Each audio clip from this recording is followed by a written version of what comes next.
Imagine for a second, you're reading this newly discovered firsthand historical account, right? Like a diary of George Washington. Okay, sure. Commanding the Continental Army and all that. Yeah, exactly.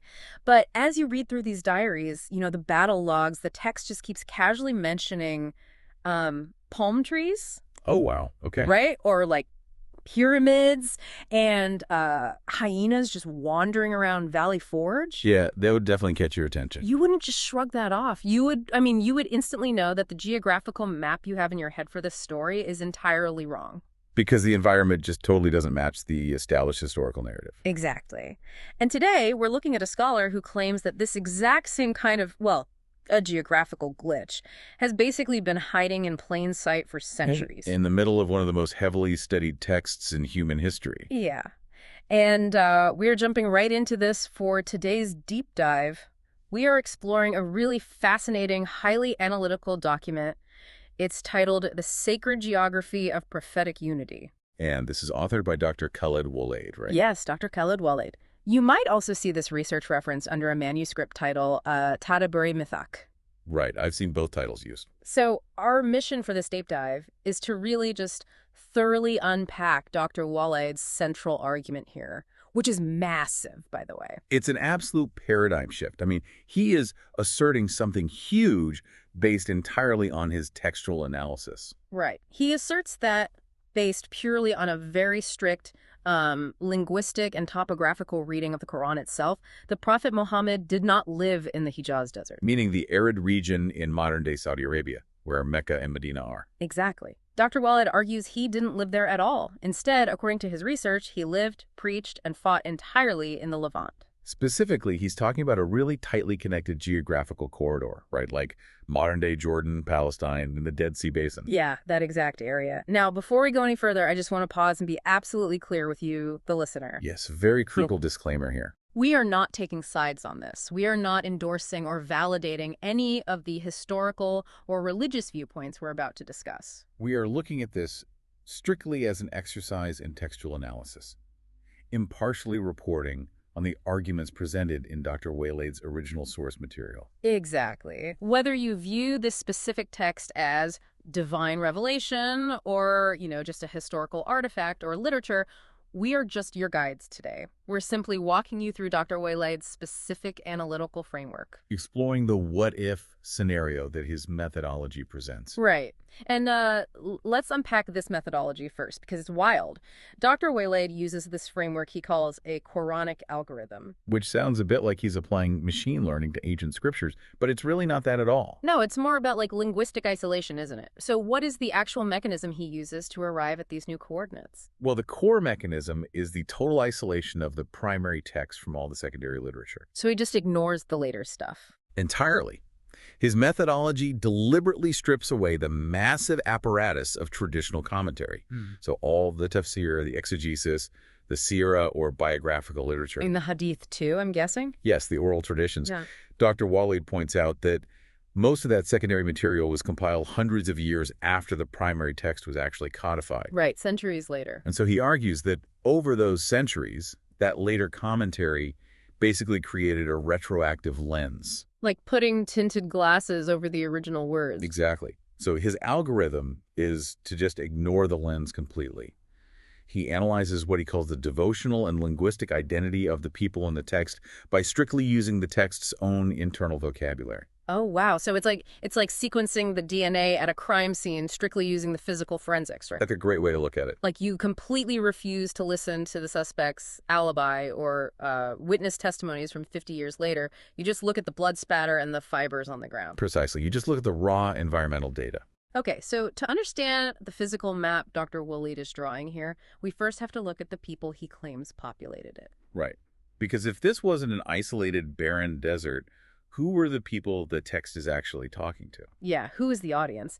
And this brings us to the first major pillar of Dr. Waleed's argument, which is the devotional DNA of the society. And if we connect this to the bigger picture of historical sociology, to figure out where an ancient community is located, you look at their institutions. Right, how they organize themselves. And in the ancient world, the absolute primary institution is worship. Of course. And the traditional historical narrative, like the one that has been universally accepted for centuries, says that the prophet's early opponents were basically illiterate, desert-dwelling pagans, right? Yes, that is the standard picture. Isolated tribes worshiping stone idols. Right, sometimes dancing naked, circling a barren sanctuary in the deep desert, just totally disconnected from all the sophisticated Judeo-Christian theological debates happening up north. Right, up in the Byzantine and Sassanid empires. But Dr. Waleed completely upends this by focusing on a very specific verse. Verse Anfal 35, right? Yes, Anfal 35. It describes the prayer of these opponents at the house. And what exactly does he find in that verse? Well, this is where Dr. Waleed begins his linguistic dismantling of that whole traditional narrative. The verse specifically calls the actions of these opponents prayer. The Arabic word is salat. Okay, so they're praying.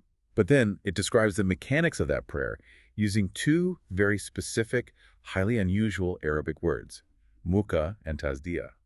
Okay, muka and tasdiya. And I'm guessing those words don't mean bowing to stone idols. They absolutely do not. Yeah. Dr. Waleed looks closely at the etymological roots here.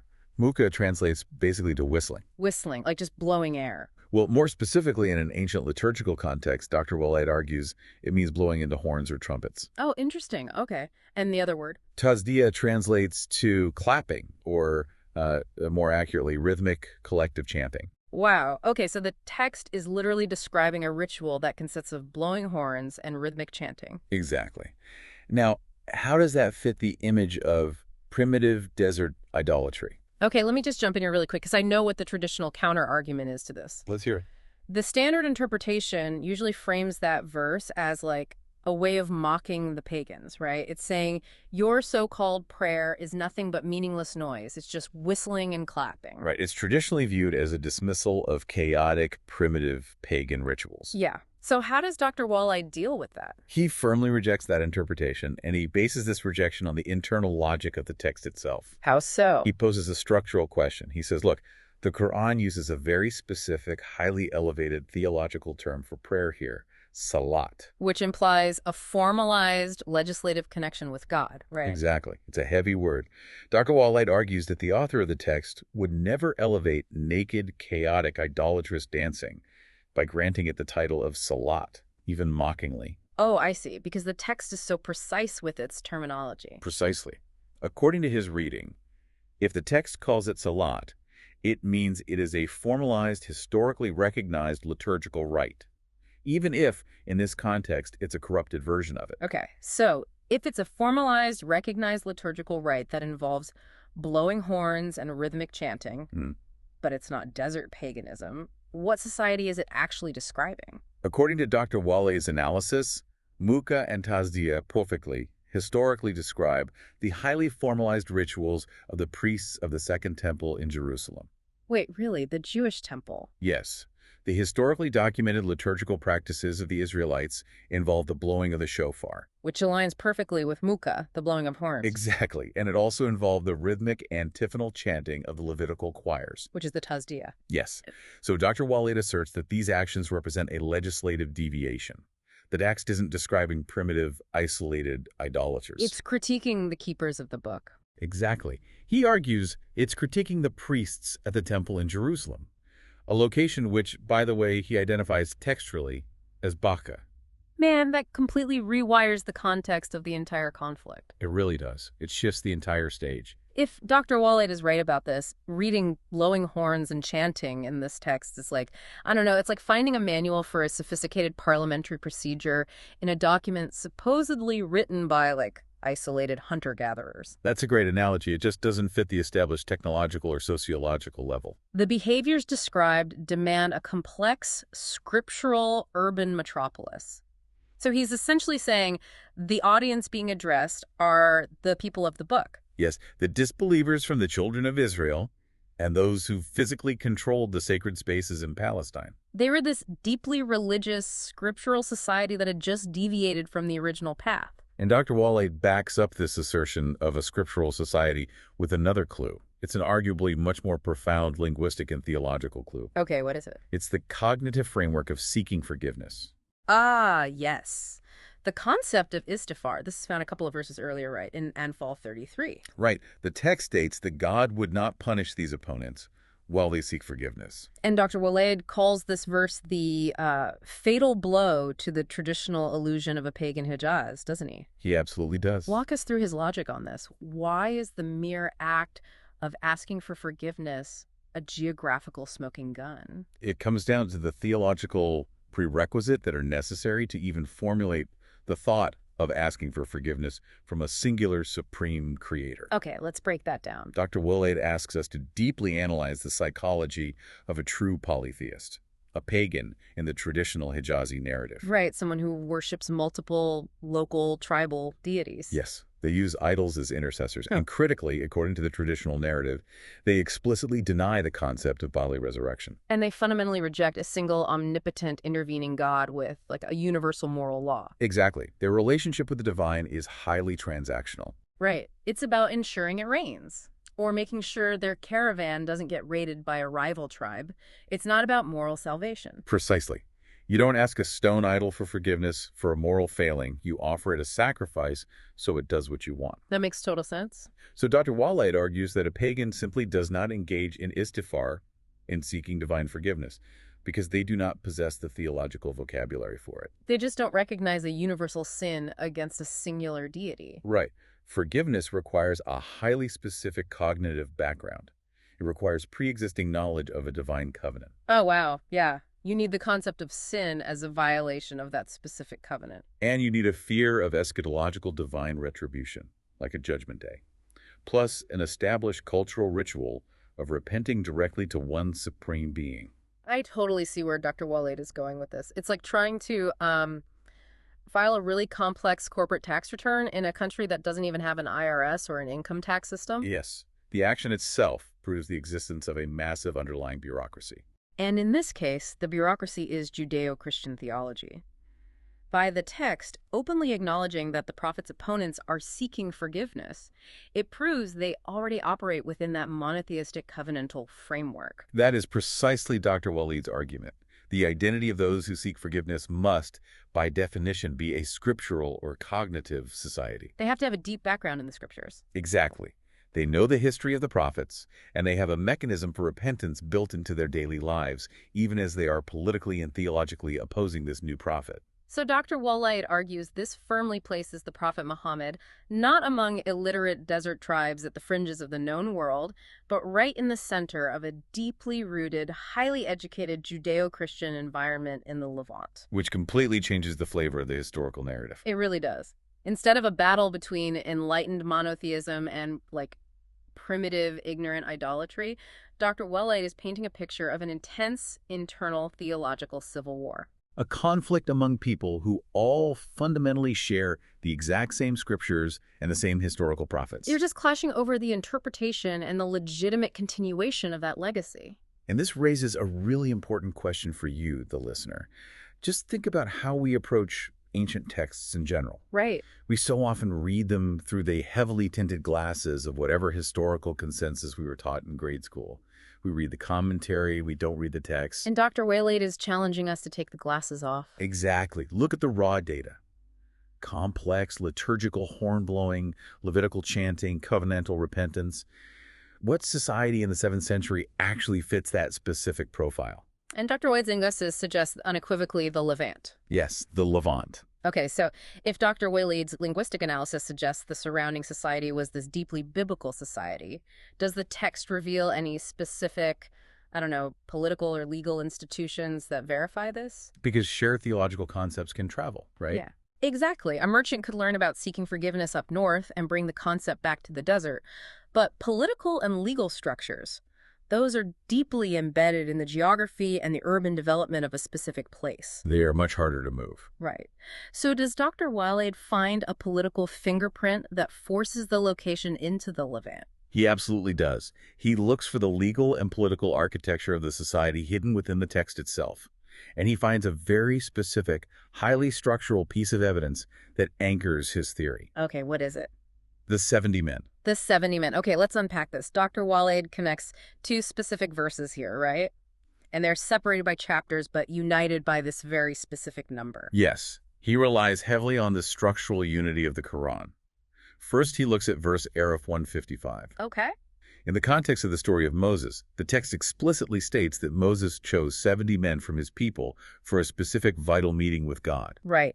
And within the broader biblical tradition, Moses choosing the 70 elders is a massively important, foundational moment. It's the establishment of distributed judicial and spiritual authority, the origin story of an entire institution. Okay, so keep that in mind. And then Dr. Waleed points to a later verse, right? Yes, Taba 80. Now, this verse is addressed directly to the prophet Muhammad, speaking about his contemporary hypocritical opponents. The people he's dealing with in his own time. Exactly.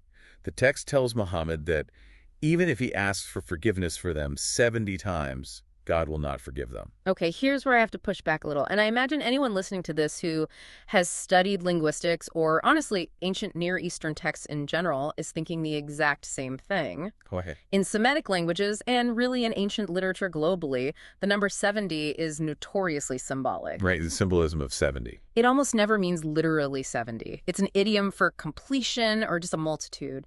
Like, when Jesus says to forgive 70 times 7, he didn't mean 490 times and then you can seek revenge. He meant infinitely. Right. Or when I say to my kids, I've told you 1,000,000 times to clean your room, I don't literally mean 1,000,000. So couldn't the text simply be saying, Muhammad, no matter how many times you ask, even if it's an infinite amount, they won't be forgiven? That is a very strong, very standard counter-argument. And in fact, the vast majority of traditional exegesis views the 70 in Taba 80 exactly as you just described. As a metaphor for infinity or a large exhaustive effort. Exactly. But Dr. Waleed strictly and methodologically rejects the application of metaphor here. Why, though? If the linguistic precedent for the idiom exists, why force a literal reading? Because of his foundational premise regarding the divine authorship and the absolute precision of the text, Dr. Waleed argues that in a text of this level of linguistic perfection, God does not use specific numbers arbitrarily. Especially not when that exact number was just used for a specific institution. Right. God doesn't use it as a colloquial idiom when a distinct historical institution tied to that exact number was just referenced in relation to a previous prophet.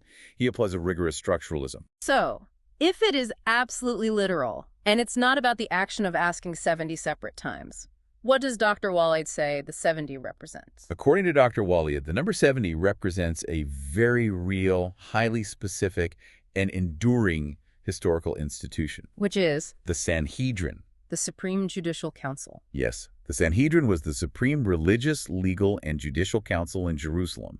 And historically, it was composed of 70 judges, elders, and rabbis. Wow. They were the ultimate earthly authority on Jewish law. Dr. Waleed argues that the text is drawing a direct, literal political parallel here. Between Moses and Muhammad. Exactly. When the text mentions Moses' 70 men, it is deliberately establishing the historical origin of this council. And when it later tells Muhammad that asking forgiveness for the 70 won't work, Dr. Waleed argues it isn't talking about the frequency of his prayers at all. It is referring to the institution of the 70 men themselves. Yes. Oh, I see the grammatical shift he's making. He's reading it essentially as, even if you seek forgiveness on behalf of the Council of 70, they will not be forgiven. Precisely. He is saying Muhammad was actively, politically, facing the exact same religious and judicial institution that Moses established, and that later prophets contended with. That is the core of his political argument, then. Yes.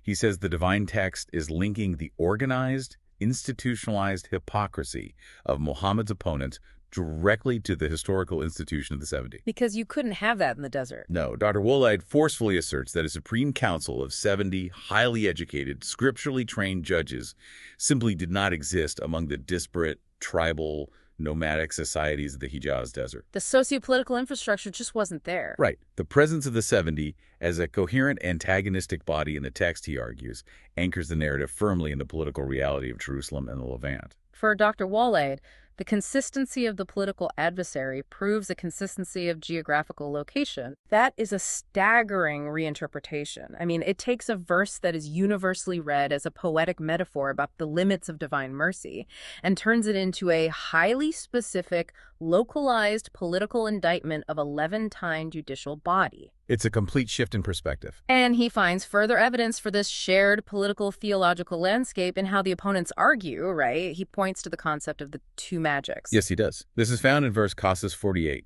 The text describes the opponents reacting to the message brought by Muhammad, and they reject it by saying it is two magics supporting each other. Okay, two magics. Dr. Waleed highlights that these opponents are explicitly and simultaneously comparing the new message given to Muhammad with the ancient message given to Moses. They're placing the Quran and the Torah side by side. Yes. Now let's look at the psychology of that comparison.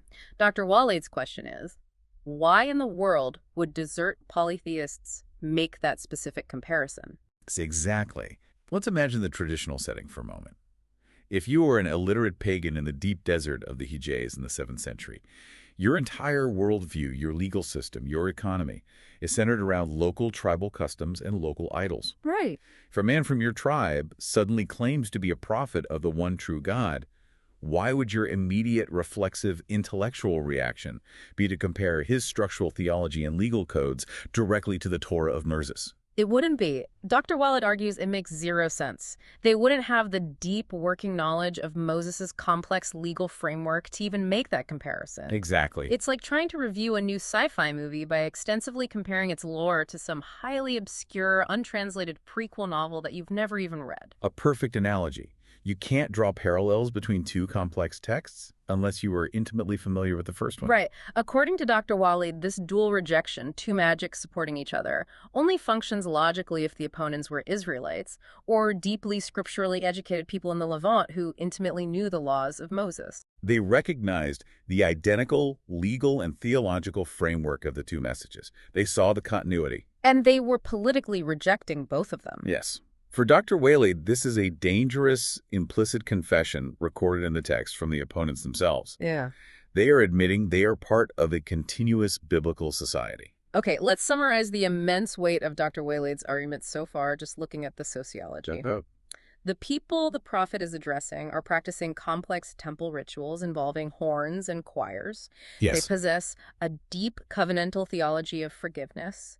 They are governed by a Sanhedrin-like institutional council of 70. Right. And they possess the theological sophistication to structurally compare a new revelation directly to the Torah of Moses. Exactly. Dr. Waleed is saying if you take these data points to any sociologist or historian and ask them to place this society on a map without telling them it's about Islam, 100% of them would point to the Levant. They absolutely would. You simply cannot place this society in a barren, isolated desert without entirely breaking the internal logic of the text. That is his sociological and political foundation, yes. The textual profile demands a Levantine setting. But Dr. Waleed, as thorough as he is, doesn't stop with the people. No, he doesn't. Because sociology can be debated. People migrate. Ideas spread. Right. So he moves from the fluid world of sociology to the hard, unyielding reality of physical geography. Yes.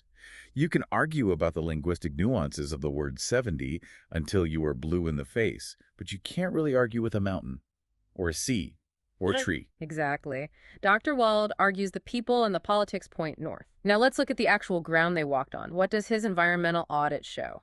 This is where Dr. Waleed conducts what we can call a botanical and topographical audit of the text. Okay. He looks at the flora, the agriculture, and the literal geological shape of the earth mentioned in the Quran, and he cross-references it with reality. Okay, let's start with the plants. This seems so simple, but it's foundational. Dr. Waleed points to the incredibly frequent Quranic oaths and references to specific agricultural products. Like what? Well, the text repeatedly swears by or draws parables from figs, olives, pomegranates, and grapes. Okay. He notes that the text often addresses the prophet's people using these plants as immediate, observable, everyday examples of God's provision and economic sustenance. Now, anyone who knows the geography of the Middle East, or even just looks at a satellite map, knows there is a stark, undeniable difference between the Hijaz and the Levant. There really is. As Dr. Waleed meticulously maps out, the Hijaz Desert, the universally accepted traditional location of Mecca and Medina, is an incredibly harsh, arid land. Right. Its primary, almost exclusive agricultural output is palm trees, dates, and desert brush. There is some sparse cultivation in highly isolated oases, but it is fundamentally a harsh desert ecosystem. Yes. And figs and olives? I mean, couldn't you grow a fig tree in an oasis? You might cultivate a single struggling tree with immense effort, but according to Dr. Waleed, the text isn't talking about a rare, imported luxury item. It talks about these plants as foundational to the local economy. Exactly, the daily visual landscape. Figs, olives, and pomegranates, especially in the dense, economically viable quantities implied by the text, belong firmly and exclusively to the Mediterranean climate. They belong to Palestine, Jordan, Lebanon, and parts of the Sinai. Yes, what is historically known as the Olive Belt. Dr. Waleed argues that the divine author, communicating to a specific people, would not use everyday, observable metaphors of olives and figs to a people who lived in a desert completely devoid of them. It violates the basic rule of effective communication. Precisely. You have to speak to people using the environment they understand. Like, if I'm trying to explain a profound spiritual truth to someone living in the Amazon rainforest, I'm not going to use a metaphor about a polar bear slipping on the ice. Exactly. The environmental props have to match the stage. Dr. Waleed is saying if the text repeatedly commands the audience to look at the olives, the people must physically be standing in a place where they can look at olives. That is precisely his logic.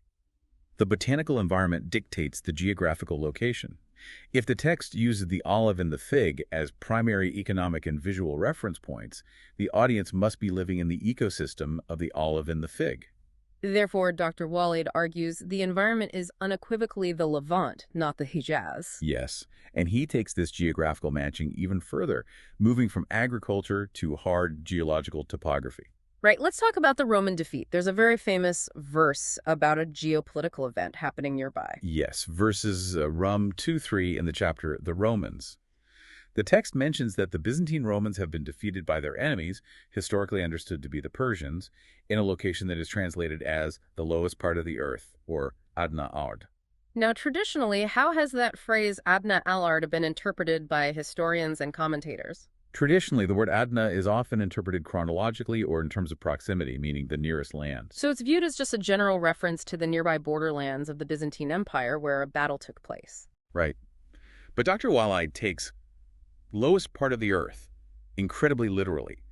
He looks at it as a precise geological coordinate. He does. Dr. Waleed points out that geographically, topographically, the absolute lowest point of dry land on the entire surface of the earth is the Dead Sea Basin. Situated right in the Jordan Rift Valley. It sits over 400 meters below sea level. So he argues that the Quran is not speaking metaphorically or relatively here. Not at all. When it says the lowest part of the earth, it is providing a hyperspecific, verifiable geological coordinate. And he connects this geological coordinate to the immediate localized security of the Prophet's community, right? This isn't just international news, it's local politics. Yes, the context of the verses is crucial. Dr. Waleed notes that the text treats this Roman defeat as a local, immediate event that directly affects the psychological and political security of the Prophet's own community. The believers are saddened by the defeat and promised a future victory. Exactly. Now, if the Prophet and his followers were located down in the Hijaz, sitting in Mecca, over 1,000 kilometers away across a brutal, impassable desert, a border skirmish up in the Dead Sea Basin would be distant, delayed news. Right. It wouldn't have the immediate, visceral, existential impact described in the text. Dr. Waleed argues the event matters to the text because it happened in their literal backyard. It happened in the lowest part of the earth, right where they lived. That makes perfect narrative sense. You care deeply about the armies clashing on your own borders, not the ones fighting on another continent. It directly impacts your trade, your security, your alliances. Absolutely. But Dr. Waleed's most astonishing topographical claim, at least to me, isn't about the Romans. It's his mapping of the Prophet's own battles. Ah, yes. He takes the description of a major military engagement of the Prophet and literally overlays it onto the map of Moses. This is undoubtedly one of the most structurally complex and compelling arguments in Dr. Waleed's entire manuscript. Break it down for us. He closely analyzes verses Anfal 7:42. These verses describe the specific topography of a major decisive encounter between the Prophet's army and their opponents. And the text doesn't just say they fought. No, it gives highly specific, three-dimensional spatial coordinates for the battlefield. It says one group was positioned on the near bank, or Udwa al-Dunya. The other enemy group was positioned on the far bank, or Udwa al-Quswa. And there's a caravan below them, right? Yes, a merchant caravan was located below them. Furthermore, the narrative prominently features a body of water referred to specifically as the Yam. Okay, let's visualize that. A near bank, a far bank, a valley or depression below them where a caravan is moving, and a specific body of water called the Yam. Exactly. If you are a military historian, you use these topographical bottlenecks to find ancient battlefields. You do. Now, Dr. Waleed argues that the Hijaz Desert, specifically the areas around Badir where this battle is traditionally placed, simply does not possess this dramatic topography. It is relatively flat, arid terrain, right? Yes. It certainly doesn't have these distinct elevated banks flanking the lower valley, and it absolutely lacks a significant body of water that fits the linguistic weight of the word yam. So if it doesn't fit the Hijaz, where does Dr. Waleed's 3D model of this battlefield fit? He takes these exact topographical coordinates and scans the region, and he finds that they map perfectly onto the Wadi Araba and the Dead Sea Basin. Wow. You have the elevated eastern and western banks of the Rift Valley, the deep depression below where trade caravans historically traveled, and the water. But here is the critical, mind-bending part of Dr. Waleed's theory, right? Yeah. He notes that the specific word used for the body of water, yam, is not a generic word for water. It is not. It is the exact same word used in the Quran to describe the body of water where Moses crossed and Pharaoh was drowned. Wait, pause. The text uses the exact same unique identifier. The exact same word. The yam. According to Dr. Waleed's linguistic tracking, the yam in the Quran specifically refers to the low, salty water of the Dead Sea region and its extensions. That is wild. Dr. Waleed argues that the topographical description of the Prophet's battle matches the Wadi Araba Basin perfectly because it is the exact same topographical theater where Moses faced Pharaoh centuries earlier. So according to Dr. Waleed, the Prophet Muhammad and his army are literally standing on the exact same ground as Moses. Yes, Dr. Waleed argues this is not a coincidence. It is a deliberate divine framing of history. Right. The event with Moses is described in the text as the two hosts saw each other, and the event with Muhammad is described as the two hosts met. The parallels are structural and geographical. Dr. Waleed's firm conclusion is that the place is fixed. The western side of the Dead Sea, the Wadi Araba. The place doesn't change, only the time changes.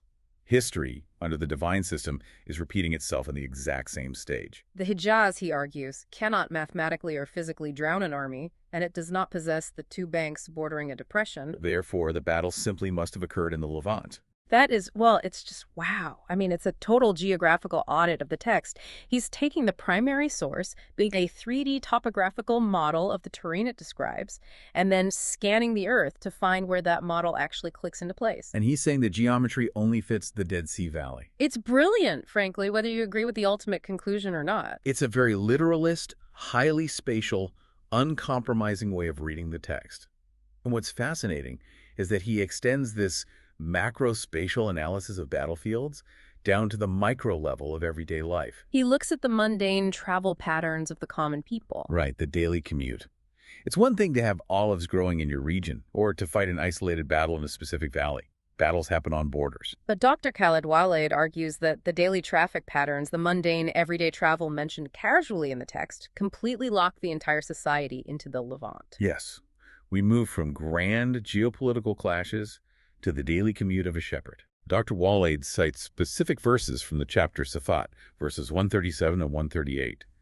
These verses are directed at the audience, warning them by using a local geographical landmark. And what does the text explicitly say? That the audience passes by the ruins of Lot's people morning and at night. Passing by the ruins morning and at night. Okay, let's establish the geography of those ruins first.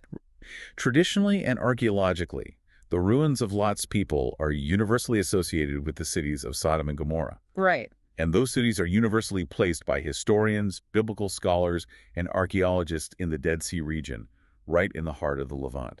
Okay, so Lot's ruins are firmly at the Dead Sea. No one really debates that. Yes. Now, Dr. Waleed simply applies basic logistics and his literalist logic. How can a merchant, an artisan, or a herdsman living in Mecca, deep in the Hijaz desert, pass by the Dead Sea morning and at night as part of their regular daily routine? The physical distance is over 1,000 kilometers of brutal desert. It's completely impossible. You can't commute 1,000 kilometers twice a day on a camel. Even a modern car would struggle with that daily commute. Exactly. Now let me play devil's advocate here. What if the text means they pass by it metaphorically? Like you hear the stories of Lot morning and night. Okay. Or what if it means they pass by it twice a year on a massive trade journey and morning and night just means on the way there and on the way back? Dr. Waleed anticipates that counter-argument. He insists on the spatial and temporal reality of the text. Meaning he takes the words literally. Yes. The phrasing, morning and at night, in Arabic, implies a daily, habitual, local cycle. It perfectly describes the life of shepherds taking their flocks out to pasture in the morning and returning at night, or local merchants traveling between neighboring, closely situated towns within a single daylight period. According to Dr. Waleed, this casual phrasing implies the audience literally lived right next door to the Dead Sea. It was part of their immediate, visual, daily neighborhood. That paints such a stark contrast to the traditional view. The traditional view relies heavily on these massive, epic caravans, traversing the whole Arabian Peninsula for months at a time. Dr. Waleed is shrinking the map. He is making the world of the prophet sound much more localized, much more intimately connected to a small geographical corridor. And that idea of a tightly connected, localized corridor brings us to his radical reinterpretation of the central city of the narrative, the mother of cities. Yes. Al-Qura, the mother of cities. Traditionally, without question, this is understood to be Mecca in Saudi Arabia, right? Yeah. The absolute center of the Islamic world, sitting isolated in a valley in the Hijaz. Traditionally, yes. But Dr. Waleed fundamentally re-identifies the mother of cities based on the totality of his botanical, topographical, and sociological evidence. He argues that the al-Qura mentioned in the Quran is actually Petra.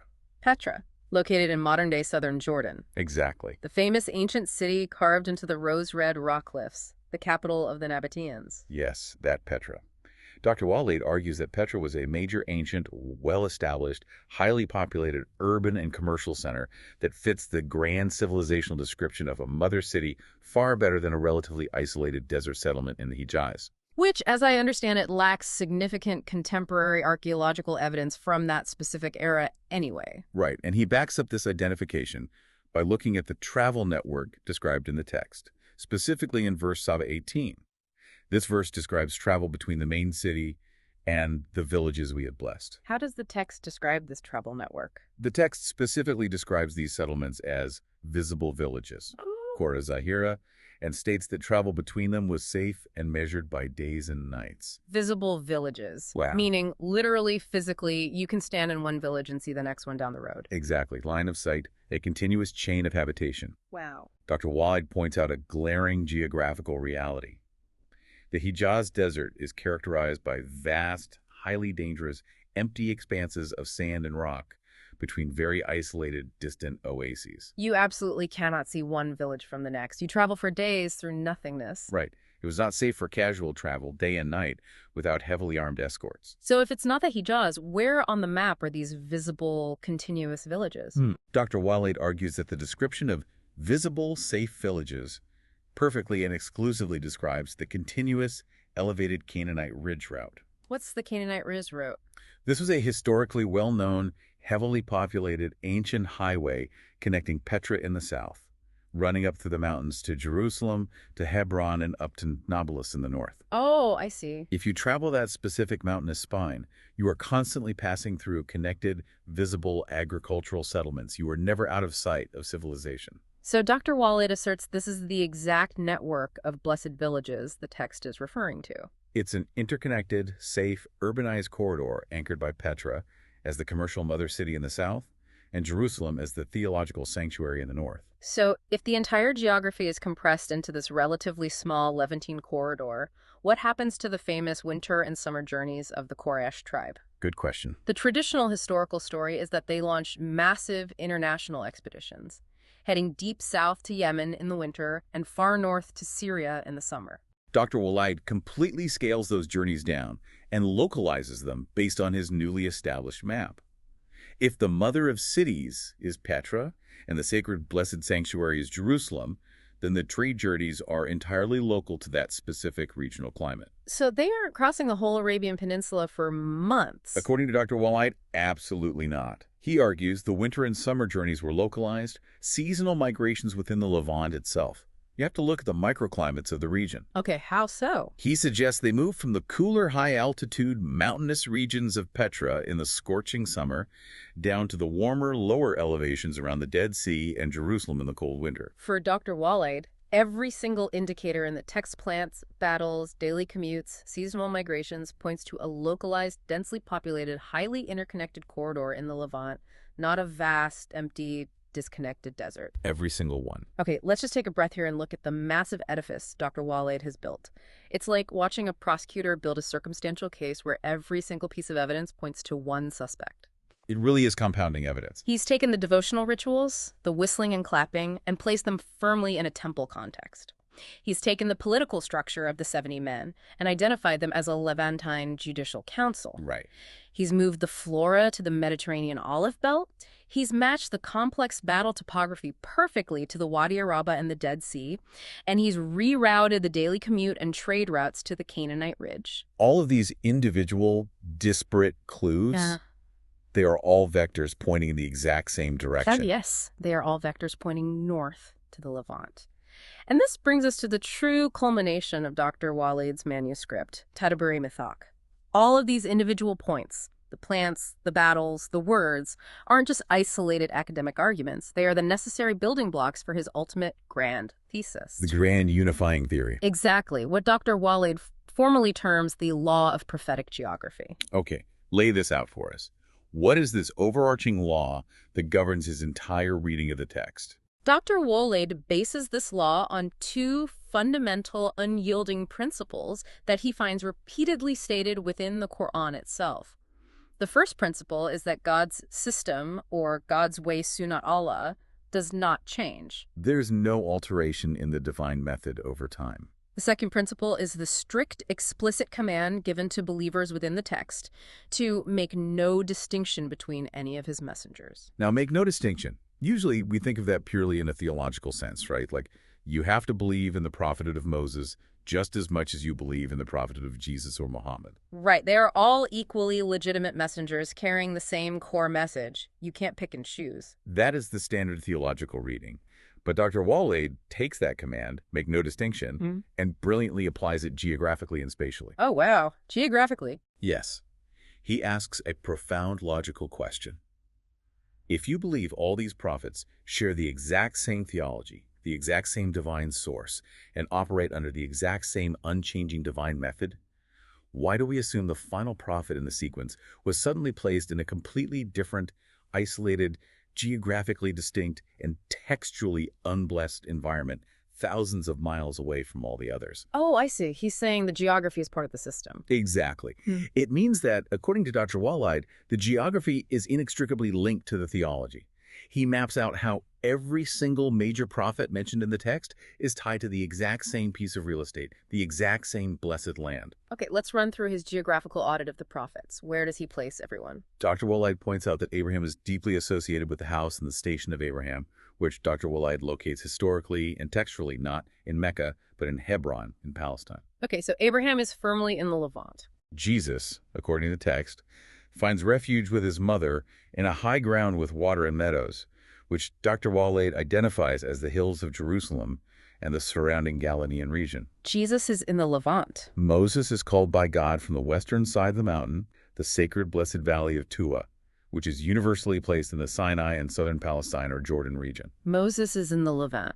Solomon rules his massive kingdom over the Valley of the Ants, which Dr. Waleed locates specifically in the Wadi Araba, the deep valley south of Jordan, extending to the Red Sea. Solomon is in the Levant, so Dr. Waleed is saying, look at the pattern. It is an unbroken geographical chain. Exactly. Dr. Waleed synthesizes this into his most sweeping, paradigm-shifting argument, placing the final prophet, Muhammad, in the distant, barren Hijaz desert fundamentally breaks the Quranic rule of not differentiating between the prophets. It arbitrarily breaks the established, unchanging spatial system of God.